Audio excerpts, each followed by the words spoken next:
अब इसकी बात की जानी चाहिए। और तब तक 6 साल लगभग गुजर गया था और 6 साल गुजरने के बाद भी मोदी सरकार को लोग उसी बात पे घेरते थे कि इतने मजदूरों को यहाँ से निकलना पड़ा, इतनी तकलीफ हुई, लोगों को रोजगार नहीं मिला और लोग मारे गए, ये हुआ। तो ठीक है, अब वो जो घटना 6 साल पहले है वो अभी भी प्रभावी नहीं है, समय बहुत तेजी से बदलता है। और मैं अर्थशास्त्र का विद्यार्थी होने के नाते जानता हूँ कि कोई भी आर्थिक घटना जो है वो 3 साल में अच्छा या बुरा नतीजा देती है। तो जब 6 साल हो गया तो इसका मतलब ये मिडिल से मैच्योरिटी की ओर भाग रहा है। तब फिर मैंने इंडस्ट्रीज का स्टडी करना शुरू किया और मुझे लगा वो बात नहीं हो रही है जो बात होनी चाहिए।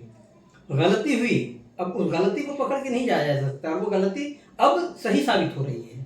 तो दर्शकों, आपने पहले भाग में देखा नोट बदली से नोटबंदी के कि किस तरह से लेखक ने गहराई से जाकर के उसमें सारी बातें निकाली हैं कि नोटबंदी आवश्यक क्यों हुई, क्या आवश्यकता थी जो नोटबंदी की गई। तत्कालीन राष्ट्रपति प्रणब मुखर्जी ने प्रधानमंत्री मोदी को बुलाया, सारी बातें चर्चा की, उन्होंने आदेश दिया कि आप नोटबंदी तुरंत लागू करो। हालांकि 9 महीने बाद की लगाने की योजना बन रही थी, लेकिन बाध्य होकर प्रधानमंत्री मोदी ने नोटबंदी लागू की।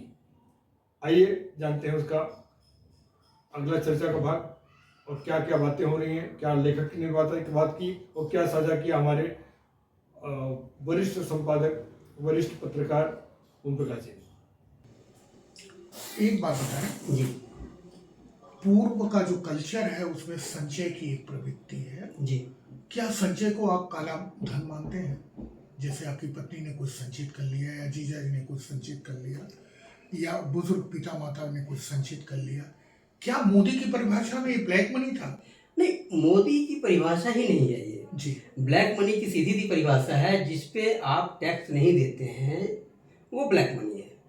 एक बहुत मोटी सी परिभाषा है, बहुत उसके हम विश्लेषण में जाएंगे तो उसमें कोई मतलब नहीं है। उस अंत में यही आता है कि जो अनअकाउंटेड अमाउंट है वो है। हो सकता है कि आपने टैक्स दिया हो और आपकी पत्नी ने 10 रुपए आपकी जेब से बचा लिया हो। हाँ, तो क्या वो आप मान लेंगे कि इस पे टैक्स नहीं दिया गया था?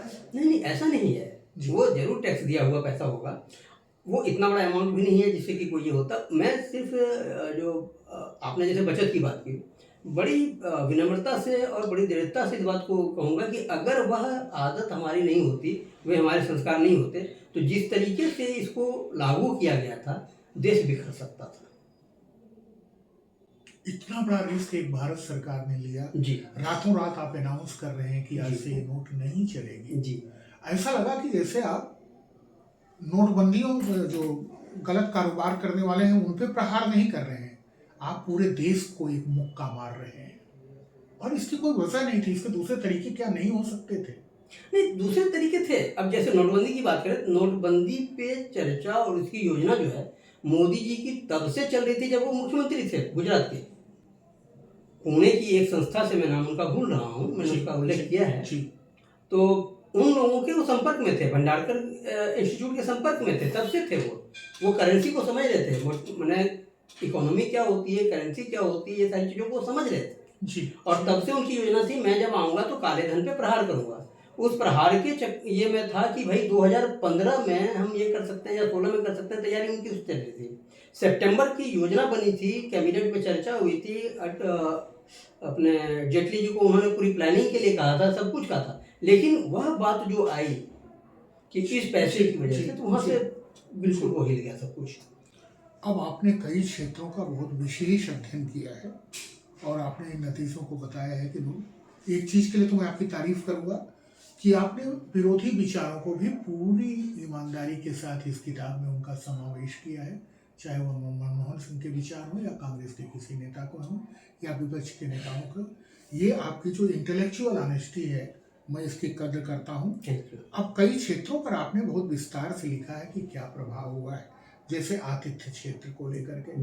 तो 2-3 क्षेत्रों के बारे में हम लोगों को थोड़ा सा तफसील से बताएं कि कैसे उन पर क्या क्या असर पड़ा है। जैसे आतिथ्य को ही लें, हॉस्पिटलिटी पे क्या असर पड़ा है? हॉस्पिटलिटी पे शॉर्ट टर्म में बहुत ही बुरा असर पड़ा था जी। बहुत ही मतलब वो वर्स्ट हो गया था उनकी, जैसे कि ऑक्यूपेंसी रेट जो है 28% पे घट के आ गई थी, जी जो एवरेज जो है 65 होती है। जी। लेकिन धीरे धीरे धीरे धीरे वो चीज़ें सुधरती चली गई और आज हमारे यहाँ 89 to 92% ऑक्यूपेंसी है हॉस्पिटलिटी क्षेत्र में। जी। नोटबंदी का शुरुआती तो असर आम आदमी पे इतना ज़्यादा पड़ा था, डर का भी बड़ा प्रभाव था और आमदनी भी लोगों की बहुत बुरी तरह से प्रभावित जी। हुई थी, बिल्कुल घट गई थी। खास करके लघु और मझोले जो उद्योग हैं, कई उद्योग तो बंद ही हो गए और मुझे नहीं लगता कि वो रिवाइव हो पाए हैं। कई सारे उद्योग ऐसे हुए, लेकिन आप कह रहे हैं तो बहुत अच्छी बात है, भगवान करे कि ऐसा ही हो। पर्यटन पे क्या असर आपने देखा उस समय और इस समय में, क्या फर्क आया है? हाँ, पर्यटन केवल भारत का ही नहीं, उस समय भारत ने तो नोटबंदी की थी और जिस समय हमने नोटबंदी की थी भारत ने, उसके पहले 1-1.5 साल पहले से आर्थिक मंदी की शुरुआत हो चुकी थी वर्ल्ड वाइड। तो पर्यटन हर क्षेत्र में डाउन गया था। नोटबंदी से निश्चय ही उसका प्रभाव जो है बहुत बुरा रहा और नोटबंदी के बाद मुझे लगता है कि वो करीब 35 to 40% पे आके गिर गया था। एक बात मैं आपके ध्यान में लाना चाहूँगा, एक आप आर्थिक पत्रकार हैं। भारत में अगर सबसे ज़्यादा करप्शन कहीं है तो वो बैंक से। उनके यहाँ वो किसको लोन दे रहे हैं, किसको कैसे दे रहे हैं, उनसे कौन क्या कर रहा है, इसकी कोई अकाउंटेबिलिटी न कभी रही, ना आज भी नहीं है। इन बैंकों को लेकर के, वो छोटे बैंक, मैंने अपनी आंखों से देखा, इसलिए मैं सवाल आपसे कर रहा हूँ कि बैंक मैनेजर्स के कैबिन में मैंने देखा कि उस समय लोग किस तरह पैसे लाते थे और कैसे उनके पैसे जमा किए जा रहे थे और कमीशन लेकर के जमा किए, और उसमें कोई बचा नहीं था। उसमें छोटा बैंक हो, बड़ा बैंक हो, सरकारी बैंक हो, निजी बैंक हो, हर एक इन्वॉल्व था और अच्छे खासे पैसे लोगों ने इधर से उधर किए। कई लोगों के तो लंबे समय से जो जमा पूंजी थी उसका एक बड़ा हिस्सा केवल इसलिए चला गया कि उन्होंने उसकी अकाउंटिंग नहीं किया। यानी अकाउंटिंग करना एक इतना बड़ा अपराध हुआ कि उसके सामने उनकी पूंजी चली जाए, वो अपराध के खाते में शामिल नहीं हो पाया। तो एक बड़ा संकट का पीरियड था, हम लोग उस संकट से निकल करके आए और भारत फिर प्रगति की राह पर है। आप जैसे अर्थशास्त्र को जानने वाले लोग उसकी तारीफ कर रहे हैं नोटबंदी की, हम लोग भी उससे मुतमईन होते हैं जब आप जैसे लोग उसकी तारीफ करते हैं। भारी उद्योगों पर क्या असर हुआ इसका? भारी उद्योग में भी बहुत अलग सेक्टर है जी, और एग्जैक्ट आंकड़े की बात तो मैं नहीं कर सकता हूँ, लेकिन जितने भी थे जो एक्सपोर्ट ओरिएंटेड थे जी, वो तो सरवाइव कर गए, लेकिन जो देश के अंदर जिनकी प्रोडक्ट की खपत ज़्यादा रही उनको कैश क्रंच का सामना करना पड़ा और उससे वो लड़खड़ाए बहुत। और दूसरी एक बात मैं आपके ध्यान में लाना चाहूँगा कि हम लोग करेंसी, नगद करेंसी के व्यवहार के आदी हैं जी। आजकल परिस्थितियाँ बदली हैं, हम लोग पान और गुटखे का भी पेमेंट जो है डिजिटल करने लगे हैं, ऑनलाइन करने लगे हैं। उस समय एक ऐसा बड़ा संकट आया जैसे लगा कि पेमेंट कैसे होंगे और लोगों ने पेमेंट करने बिल्कुल बंद कर दिए। खास करके जो बिल्डर इंडस्ट्री वगैरह थी, इस तरह की इंडस्ट्री पे तो इतना भीषण असर पड़ा था कि लगभग मजदूर तो एक तरह से बेकार ही हो गए थे काफ़ी अरसे तक, जो हमारे हैंड टू माउथ क्लास था। जी। उसका कारण क्या है मैं बताऊँ आपको कि हमारे एक मित्र हैं, लगभग उनके बिजनेस का साइज 1500 करोड़ रुपए का था जी। और नोटबंदी के बहाने उस व्यक्ति ने अपने सारे यूनिट्स को बंद कर दिया। हाँ, सारा पैसा वो शिफ्ट कर दिए, ऑस्ट्रेलिया भाग गए। हाँ, यहाँ पे उन्होंने पूरा दिखा दिया कि हम कुछ कर नहीं पा रहे हैं। तो जो सभी करीब 500 मजदूर जो सड़क पे आए वो हमारे अंदर की बेईमानी से आए। हाँ, नीतिगत कार्य ठीक था, उसमें हमारी नीयत जब बिगड़ गई, ये मैं बिल्कुल एक जी मित्र की बात बता रहा हूँ कि उसने ऐसा किया जी, और वो इस चालाकी से कि हमारा सब कुछ खत्म हो गया, उसने क्या क्या इंडस्ट्रीज के पार्ट्स वगैरह बेच दिए, ज़मीन जो थी वो बेच करके वो 16-17 हज़ार करोड़ रुपए लेकर के यहाँ से निकल गया पुणे से। आप कभी मुंबई, हम मुंबई की बात कर रहे हैं, सीप्स वगैरह में आप जाएंगे जी। तो पिछले कुछ सालों में सारी यूनिट्स बंद हैं सब। कहीं कोई वियतनाम चला गया है, कोई जी। थाईलैंड चला गया है, कोई जी। हांगकांग चला जी। गया है। जब हम ये कह रहे हैं कि हम एक स्टार्टअप शुरू हो रहे हैं, बड़ी इकोनॉमी की तरफ जा रहे हैं। दूसरी तरफ भारत का उद्योग और अर्थ व्यवसाय एक उजड़ता हुआ अर्थ उद्योग व्यवसाय है, जहां भारत की तमाम कंपनियां पूरब की तरफ भाग रही हैं। इसका क्या नोटबंदी या नोट के बदलाव, इन चीज़ों का भी कुछ असर था क्या इस जी पे? जी असर देखिए क्या है, मैं यहीं पे भारत के स्व की जो बात होती है ना, जी मुझे लगता है कि ये वहीं पे ये प्रश्न आता है कि हम अपने स्व के साथ रहते तो ऐसा नहीं होता। बड़े दुख से लेकिन ये कहना पड़ रहा है कि लगभग 16-17 हज़ार अरबपति जो बन गए उदारीकरण के कारण, उन लोगों ने भारत की नागरिकता त्याग दी है और वो पैसे लेकर के कहीं और चले गए हैं। उनको जाने के पीछे मकसद ये नहीं है कि वहाँ की अच्छी ज़िंदगी वो जिलेंगे, वहाँ से जो पैसा वो लाएंगे यहाँ पे इन्वेस्ट करने के लिए, इन्वेस्ट इंसेंटिव्स को कमाने के लिए, फिर यहाँ पे उनको टैक्स हॉलीडे मिलेगा उनके लिए, इन सब चक्कर में उन्होंने अपनी यहाँ की नागरिकता गंवाई। वहाँ पर वो दूसरे देश की नागरिकता उन्होंने ले ली और दूसरे देश की नागरिकता लेके वहाँ से इसी पूंजी को ला रहे हैं और इस तरीके से वो दोहरे तरीके से बिना उत्पादन के ही कमाना चाहते हैं। तो ये जो बेईमानी है हमारे अंदर, इसका कोई उपचार नहीं है, क्योंकि हम आज भी जो है संपत्ति घर का व्यक्ति का होता है, उसकी कोई हमने कैपिंग नहीं की, उसका सीलिंग नहीं किया है कि ये इस लिमिट के बाद पैसा आपका नहीं है। एक बहुत सीधा सवाल मैं आपसे पूछना चाहूँगा। भारत में पिछले कुछ सालों में, खास करके 80 के बाद, जी सबसे बड़ी पूंजी किसके पास आई है? या तो नेता है, मैक्सिमम नेता है, ब्यूरोक्रेट्स हैं और कुछ बिजनेसमैन है। ये एक गिरोह, एक काकस बना है।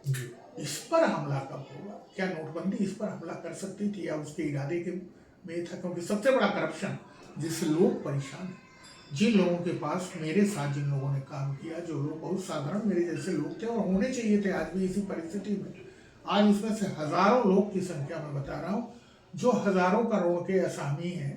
ये पैसा साधारण कमाई से नहीं आ सकता, ये असाधारण कमाई की उत्पत्ति है। क्या भारत सरकार की नज़र नोटबंदी जैसे प्रयोजनों में इन पर भी वार करने की हो सकती है क्या? मैं आपको ध्यान में लाना चाहूँगा, जैसे मुंबई में मान लीजिए कि एक बिल्डर एक फ्लैट बनाता है, मान लीजिए कि वो 200 करोड़ का एक प्रोजेक्ट उसने डाला है और 200 करोड़ के प्रोजेक्ट में लगभग 80 करोड़ रुपए वो करप्शन में देता है, नेताओं को देता है, अफसरों को देता है, मनपा के लोगों को देता है। यानी मेरा बेटा जिस फ्लैट को ले रहा है, आपका बेटा जिस फ्लैट को ले रहा है, उसका लगभग 80% हिस्सा वो अपने जीवन भर की कमाई से EMI भर करके चुका रहा है। इस पे क्या भारत सरकार की नज़र नहीं जानी चाहिए? पाकिस्तान में था, वो बैंक्स ला रहे, वो एक कल्पित बात हो सकती है, मैं नहीं जानता कि राष्ट्रपति ने बुला के कहा था, लेकिन जो आंखों के सामने दिखाई दे रहा है, जो करप्शन दिखाई दे रहा है, जिस करप्शन में हम सब मोहताज हो गए, पूरा मध्य वर्ग आज पिस करके एक किनारे खड़ा हो गया है, उसके पास कुछ नहीं, वो लाचार है, बेचारा है। और बार बार इस बात, नोटबंदी भी क्या हमारी बेचारगी की ऐसी एक घटना तो नहीं थी जिसमें अपने चुनावी इरादों को पूरा करने के लिए भारत सरकार के एक व्यक्ति ने रातों रात खड़े होकर के इस देश में नोटबंदी लागू कर दी? ये राजनीतिक टिप्पणी तो नहीं कर सकूँगा, मैं एक इसमें निवेदन करना चाहूँगा कि जैसे ही हम किसी को कोई रिस्पॉन्सिबिलिटी देते हैं ना, तो पहले तो उसकी पूरी जांच पड़ताल भी होनी चाहिए, उन पर पूरी नज़र रहनी चाहिए। और एक बार बात हो रही थी हमारी ऐसे प्रेस कॉन्फ्रेंस में जापान के लोगों से, तो जापान के उद्योगपति वगैरह थे और काफ़ी यहाँ पे, तो हमने उनसे पूछा था कि आपके यहाँ जो कोई करप्शन में पकड़ा जाता है तो सुसाइड कर लेता है, इसका रीज़न क्या है? उन्होंने कहा करप्शन इसलिए नहीं हो सकता कि हम ये मान के चलते हैं कि जो आदमी देश के लिए 1000 करोड़ रुपये कमा रहा है, उसको अधिकार है कि वो ऑफिशियली 100 करोड़ रुपया ले ले। तो हम उनके जॉब में सैलरी को बेसिक रख करके जितने का उनको हैंडलिंग करने के लिए देते हैं, उसका 10% उसको जैसे कॉर्पोरेट में होता है वो कर देते हैं। ये पॉलिटिशियंस के साथ भी है, ब्यूरोक्रेट्स के साथ भी है। तो उनको लगता है कि आपसे यदि मैं रिश्वत 10 लाख रुपया लूँगा और मैं 1 करोड़ रुपया ऐसे ही कमा रहा हूँ, तो मैं 10 लाख रुपया लूँ क्यों? और जैसे ही ये बात आती है तो उसके अपने इंटरेस्ट जब आगे आते हैं तो वहाँ पे उसका राष्ट्रवाद भी खड़ा हो जाता है। और वहाँ से वो कम कर पाता है। हमारे यहाँ ये नहीं है अभी तक। तो हम लोगों को जैसे कि जो पॉलिटिक्स में आते थे उनको पहले हम सैलरी भी नहीं देते थे, फिर भी वो आता ही लूट मचाने के लिए था, ठेकेदारी के लिए था। आज भी लोग वही कर रहे हैं। आज भी हम किसी मिनिस्ट्री में ऐसा क्यों नहीं कर पाते कि यदि आपको हमने 10,000 करोड़ रुपया दिया है तो हम क्यों नहीं पूछते कि आप 3 लाख करोड़ रुपया कैसे खर्च कर सकते हैं। आप प्लान बना करके बैंक से लोन लेकर के सरकार की गारंटी पे काम करने लगते हैं तो वो ऐसे ठीक है, स्पीड अप हो रहा है, लेकिन उस पर भी एक जो निगरानी होनी चाहिए वो नहीं हो रही है। और वहाँ से उन चीज़ों को जब तक नहीं किया जाएगा तो मुझे लगता है कि ये सिस्टम है। इसलिए ये बात ही दिखाती है, हो सकता है पाकिस्तान इस लेवल पे करता रहा हो कि भारत के नोट बड़े पैमाने पे बदल दिए जाए, लेकिन जब करप्शन की बात आती है और हम इसको लीक करते हैं कि ये नोटबंदी या नोटबदली जैसी जो चीज़ें भारत के करप्शन और उस वर्ग को जो करप्ट है उसको प्रभावित करने के लिए की जाती है, लोगों की उम्मीद बनती है इस तरह की, तो शायद कहीं ये लगता है कि चूँकि और कोई दूसरी कार्रवाइयाँ नहीं की जा रही हैं तो शायद ये भी एक अचानक की गई एक कार्रवाई हो।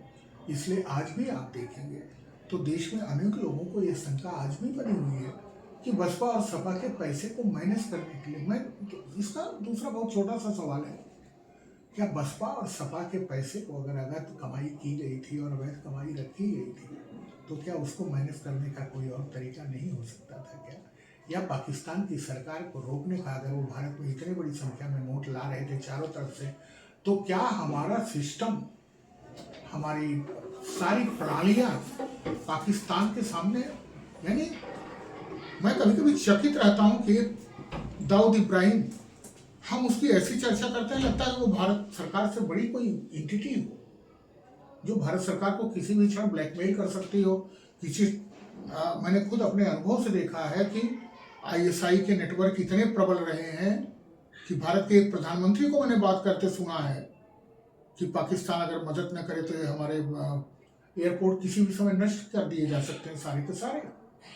इस दयनीय स्थिति में रहने के बावजूद अगर हम भारत के मूल जो करप्शन है, जिसकी पीड़ा आज पूरा मध्य वर्ग झेल रहा है, मध्य वर्ग के बीच में, यानी बम्बई में मैं देखता हूँ तो मुझे तो हर बड़ा आदमी दिखाई देता है जिसके स्विस बैंक में अकाउंट्स हो, एक छोटा सा छोटा भैया नहीं था। पॉलिटिकल टैक्स हम दे रहे हैं भारत में और पूरा मध्य वर्ग इससे परेशान है।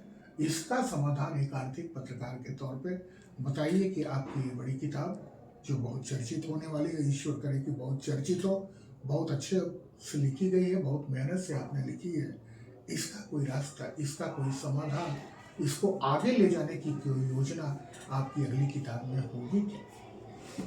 ये जो विषय है ना, जैसे पाकिस्तान जो है एक मोहरा मात्र है। असल खेल क्या हो रहा है आप देखिए, भारत और नेपाल के बीच में कोई वीज़ा वगैरह का मामला नहीं था। अभी नेपाल ने डेफिनेशन चेंज कर दिया है टूरिस्ट की, कि जो लोग फ्लाइट से हमारे यहाँ आते हैं वही टूरिस्ट हैं इंडिया की ओर से, चाइना की तरफ से नहीं। और अभी चाइना ने क्या किया है कि नेपाल को BRI के तहत कह दिया कि हम इस बार जो है नेपाल पर्यटन दिवस मना रहे हैं, पर्यटन वर्ष मना रहे हैं। अब नेपाल खुश है क्योंकि उसको जितना लोन दिया है, जितना उसके 2-2 एयरपोर्ट चाइना ने बना दिए हैं, वो कह रहा है कि ठीक है आप करिए। नेपाल में चाइना से मैक्सिमम कितने लोग आएंगे, अभी रिकॉर्ड में देख रहा था तो 69,000 आए थे 24 में 1 लाख आ जाएंगे। भारत से हवाई यात्रा करने वालों की संख्या लगभग 3.25 लाख है, जो काठमांडू जा रहे हैं, पशुपतिनाथ में, लुम्बिनी में और बाकी चीज़ों में। तो इस तरीके की जब योजना चल रही है, चाइना उधर से आपको घेर रहा है, चाइना ने बांग्लादेश में आपको घेरा है, चाइना ने श्रीलंका में आपको घेरा है, और चाइना ही नहीं, चाइना के साथ का एक जो डीप स्टेट वर्ड चलता है जियोपॉलिटिक्स में, तो वो उनकी वजह से ये सारे लोग जो आते हैं वो हो रहे हैं। और इनको हम जब तक उनकी इकोनॉमी को डैमेज करने की स्थिति में स्वयं नहीं होंगे तब तक मुझे नहीं लगता कि कुछ कर पाएंगे। भारत सरकार इस बारे में तो बधाई की पात्र है कि चाइना से जो तमाम चीज़ें भारत में चली आ रही थी बेरोक टोक, या शायद भारतीय सरकार की इच्छा शक्ति के कारण ही चाइना का कारोबार भारत में था, वो रुका, खुद भी रुका है, और शायद भारत सरकार की मंशा भी रही हो, उसकी वजह से भी रुका है। तो एक बड़ा अच्छा परिणाम तो ये हुआ है शायद उससे भारत में उद्योगों को बढ़ावा मिले, छोटे कारोबारों को बढ़ावा भी मिले। दिवाली का दिया तक चाइना से चला आ रहा था, लहसुन और प्याज तक चाइना से चला आ रहा था और हम वही खा रहे थे। तो एक तो बड़ी अच्छी चीज़ है जो भारत सरकार को, जिसके लिए बधाई दी जा सकती है। उसके लिए जनता को भी बधाई देने की ज़रूरत है कि जनता ने अपने लेवल पे उतर करके एक तरह से प्रतिरोध किया है उन तमाम ताकतों का, उन शक्तियों का। और जो चिप्स वगैरह चाइना से आ रहे थे वो सब ताइवान या वियतनाम से आ रहे हैं, कम से कम चाइना से नहीं आ रहे हैं। तो भारत पब्लिक ने, एक तरह से मैं कह सकता हूँ भारत सरकार ने जितना किया होगा उसका कई गुना काम भारत की जनता ने अपने आप चीन को रोक करके किया है, उसके कारोबार के रोक के किया है। ये हमारी प्राण शक्ति है। अगर इस प्राण शक्ति को अर्थव्यवस्था में वर्तमान सरकार उतारे, जैसे उसने नोटबंदी का एक प्रभावी कदम उठाया था, अगर उस तरह के स्टेप्स भारत सरकार लेती है जो भारत के स्वास्थ्य को सचमुच पे, आर्थिक स्वास्थ्य को प्रभावित करने वाले हैं, तो मुझे पूरा विश्वास है कि भारत की जनता उसी तरह समर्थ भाव से खड़ी होकर के उसका साथ दे सकती है। आपकी किताब भगवान करे कि आह्वान बने सरकार के लिए भी और लोगों के लिए भी कि वो भारत की अर्थव्यवस्था को मजबूत करने के लिए निरंतर आगे बढ़ें। बहुत बहुत धन्यवाद राजेश जी, आपका बहुत बहुत धन्यवाद।